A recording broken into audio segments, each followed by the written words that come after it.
विधानसभा चुनावों से पहले बीजेपी अब पिछड़ी जातियों के वोट बैंक को साधने के लिए, उनको अपने पाले में जुटाने के लिए जुट चुकी है। बीते 17 अक्टूबर से लखनऊ में जातीय सम्मेलनों की शुरुआत की गई है। जाहिर है कि करीब 55% का एकमुश्त ओबीसी वोट बैंक एक बड़ा गेम चेंजर साबित हो सकता है। आज लखनऊ में बीजेपी ओबीसी मोर्चा ने यादव सम्मेलन आयोजित किया, तो क्या बीजेपी समाजवादी पार्टी के हार्डकोर वोट बैंक को अपने पक्ष में करने की फिराक में?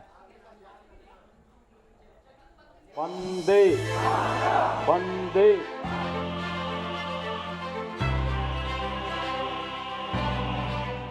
यूपी के महादंगल में विकास धर्म के साथ बीजेपी की ओबीसी पॉलिटिक्स का भी श्री गणेश हो चुका है। पिछली जातियों के वोट बैंक को साधने की कोशिशें तेज हैं।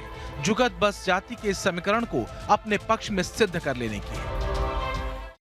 भारतीय जनता पार्टी ने प्रधानमंत्री मोदी जी के नेतृत्व में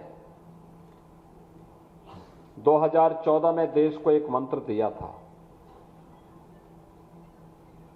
वह मंत्र था सबका साथ और सबका विकास।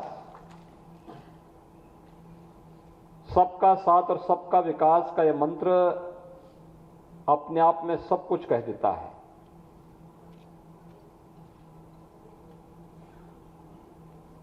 जब हम सब एकजुट होंगे तो ही विकास कर पाएंगे। 2017 की तर्ज पर 2022 के महादंगल में दांव जबरदस्त हो, इसे लेकर बीजेपी की कोशिश चौतरफा है। 1. ओबीसी जातियों के साथ संवाद करना। 2. अपने ओबीसी वोट बैंक को अपने पक्ष में बनाए रखना। 3. जाति के आधार पर हो रहे नए गठबंधनों को काउंटर करना। और 4. नए ओबीसी वोटर को अपने पक्ष में जोड़ना।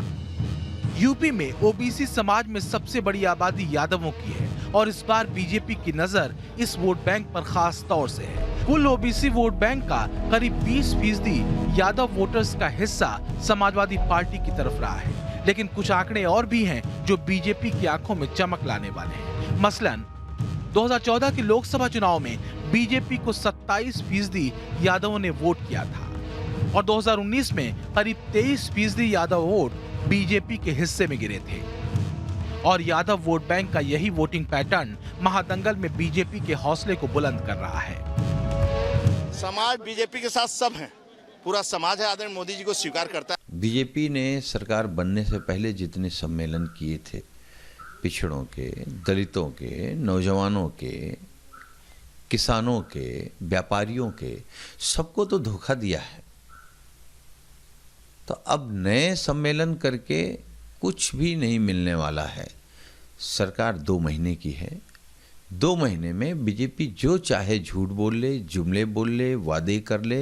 2 महीने बाद जनता सबक सिखाने जा रही है। यूपी में करीब 8% यादव वोटर हैं। अगर विधानसभा चुनाव में यादव वोट बैंक का वोटिंग पैटर्न पिछले लोकसभा चुनाव वाला रहा तो इस वोट बैंक के सहारे बैठी पार्टियों को गच्चा खाना पड़ सकता है।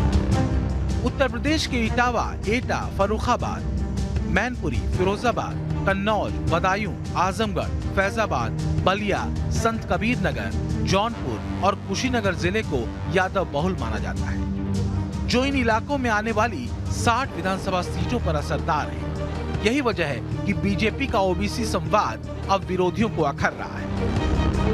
मैं सबसे ज्यादा उपेक्षा है पिछड़े यादव और मुसलमान की।